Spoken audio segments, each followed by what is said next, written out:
Bismillahirrahmanirrahim. Assalamualaikum warahmatullahi wabarakatuh. Perkenalkan, nama saya Wahyuni Efrida dengan NIM 2006025, Prodi Pendidikan Biologi, Universitas Pendidikan Indonesia. Pada kesempatan kali ini, saya akan membahas mengenai karya tulis ilmiah yang telah saya susun sebelumnya dengan judul Pengaruh Penggunaan Bahasa Indonesia terhadap Perilaku dan Kepribadian Penggunanya. Bahasa merupakan hal yang penting dalam kehidupan bermasyarakat, terlebih bagi kita seorang manusia, di mana manusia merupakan makhluk sosial yang tentunya membutuhkan interaksi ataupun alat komunikasi di setiap harinya. Fenomena yang terjadi di masyarakat, banyak yang mengatakan bahwa penggunaan suatu bahasa dapat menggambarkan ciri karakter suatu individu. Oleh karena itu, konon katanya, kita dapat memprediksi kepribadian ataupun perilaku seseorang dari cara berbahasanya. Seperti halnya jika kita bertemu dengan orang baru, kita dapat memprediksi bagaimanakah kepribadian dan perilaku orang tersebut dari gaya bahasa, penyampaian, maupun diksi kata yang orang tersebut gunakan. Hal ini dapat dibuktikan pula dengan ungkapan yang sudah sering kita dengar bahwa bahasa merupakan cerminan kepribadian seseorang.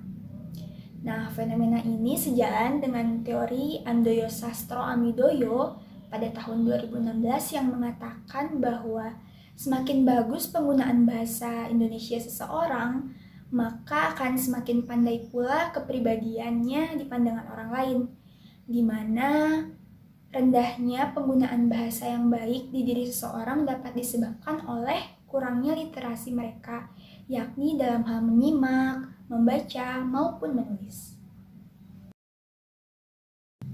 Penelitian terdahulu yang hampir serupa dengan penelitian yang saya lakukan terjadi beberapa tahun yang lalu, di mana sekelompok peneliti yang dipimpin oleh Camille Boekeboom di UV University Amsterdam, mereka bertanya kepada 40 orang relawan terkait dengan gambar ataupun foto mengenai kondisi sosial tertentu.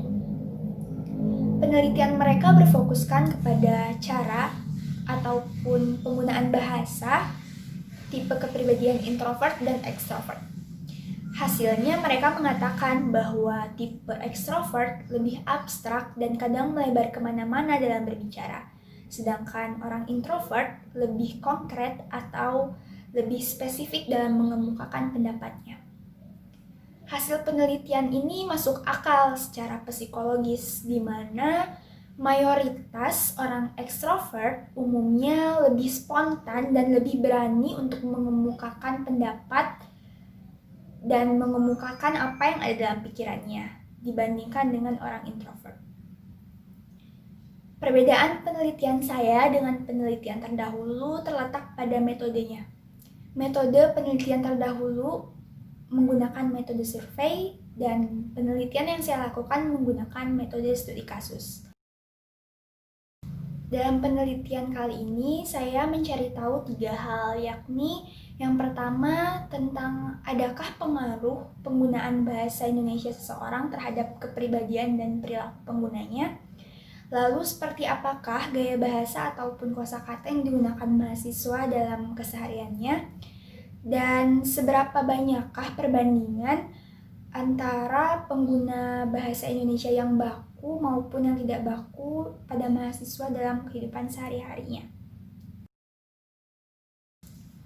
Pada penelitian kali ini saya menggunakan metode studi kasus, di mana studi kasus merupakan suatu rangkaian kegiatan ilmiah yang dilakukan secara intensif, rinci, dan mendalam pada suatu program, peristiwa, maupun aktivitas pada tingkat perorangan, sekelompok orang, lembaga, ataupun organisasi untuk mengetahui pengetahuan yang mendalam mengenai suatu peristiwa tersebut. Penelitian saya kali ini saya tujukan kepada mahasiswa Universitas Pasundan dan juga mahasiswa Institut Teknologi Bandung, di mana saya menggunakan wawancara dan juga observasi sebagai instrumennya. Dalam wawancara, saya mempersilahkan mahasiswa tersebut untuk menceritakan salah satu pengalaman mereka masing-masing. Dari situ saya mengetahui bagaimana cara mereka berbahasa, bagaimana cara mereka memilih diksi, memilih gaya bahasa, dan juga bagaimana cara mereka untuk menyampaikan suatu kata ataupun bahasa pada diri mereka masing-masing. Lalu dalam observasi saya juga mengamati bagaimana cara mereka untuk berinteraksi pada individu lainnya, dan juga mengamati seperti apa kepribadian ataupun perilaku mereka dalam kesehariannya. Berdasarkan penelitian yang dilakukan dengan observasi dan juga wawancara mengenai bahasa Indonesia terhadap kepribadian dan juga perilaku penggunanya memiliki pengaruh satu sama lain. Khususnya pada mahasiswa, penggunaan kata baku ataupun bahasa baku umumnya digunakan oleh mahasiswa bertipe kepribadian introvert, di mana introvert menurut KBBI yaitu adalah sikap tertutup dan juga memendam perasaan dan juga pemikirannya sendiri. Orang introvert berkata atau berbahasa dengan bahasa yang lugas dan jelas, tidak seperti halnya orang bertipe kepribadian ekstrovert yang kadang melenceng dan melebar kemana-mana. Hal ini juga dapat dipengaruhi oleh tingkat literasi yang lebih tinggi pada orang introvert, di mana orang introvert lebih banyak untuk menyimak, membaca, dan juga menulis. Penggunaan kata baku dalam kehidupan sehari-hari pun minim digunakan oleh mahasiswa. Mereka lebih sering menggunakan kata tidak baku seperti aktif, apotik, atlet, belum, aktivitas, akhlak, dan juga fotokopi. Penggunaan kata baku yang minim ini dapat memudahkan penggunaan kata baku dalam kehidupan sehari-hari karena kecanggihan teknologi dan juga perkembangan zaman pada saat ini. Padahal penggunaan bahasa Indonesia yang baik dan benar ataupun penggunaan bahasa Indonesia yang baku dapat menjadi pemersatu dan juga memperkuat rasa nasionalisme kita sebagai warga negara. Para mahasiswa juga menganggap bahwa penggunaan kata baku sudah tidak zaman. Mereka dapat ditertawakan atau dapat diledek oleh teman-temannya karena dianggap tidak mengikuti zaman dan juga tidak gaul. Oleh sebab itu, penggunaan kata baku di kalangan mahasiswa lebih jarang kita temukan dibandingkan penggunaan kata yang tidak baku. Oleh karena itu, bahasa yang merupakan cerminan dari diri seseorang merupakan hal yang benar adanya, karena bahasa merupakan cerminan dari perasaan dan juga pemikiran kita sebagai individu. Kesan baik akan kita dapatkan apabila kita menggunakan bahasa dan juga tutur kata yang baik dan sopan.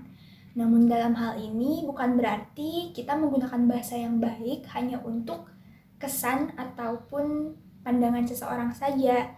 Apabila kita berperilaku baik dalam keseharian, pasti juga otomatis bahasa yang kita gunakan pun akan baik dan benar. Sehingga kita perlu menerapkan dan juga meningkatkan penggunaan bahasa Indonesia yang baik dan benar dalam kehidupan sehari-hari, agar bahasa Indonesia yang baik dan benar pun tidak memudar bahkan tergantikan oleh bahasa asing. Penggunaan bahasa Indonesia yang baik dan benar tidak selalu harus menggunakan bahasa Indonesia yang baku. Namun kita dapat menggunakannya dengan benar tanpa harus menggunakan bahasa asing ataupun bahasa gaul lainnya. Selain itu, penerapan penggunaan bahasa Indonesia yang baik dan benar juga dapat menunjukkan bahwa kita merupakan individu yang nasionalisme. Kita merupakan individu yang cinta terhadap tanah air karena menggunakan bahasa Indonesia yang baik dan benar. Mungkin sekian yang dapat saya jelaskan mengenai karya tulis ilmiah yang telah saya susun. Atas segala kekurangan dan kesalahannya saya mohon maaf. Wabillahi taufiq wal hidayah. Wassalamualaikum warahmatullahi wabarakatuh.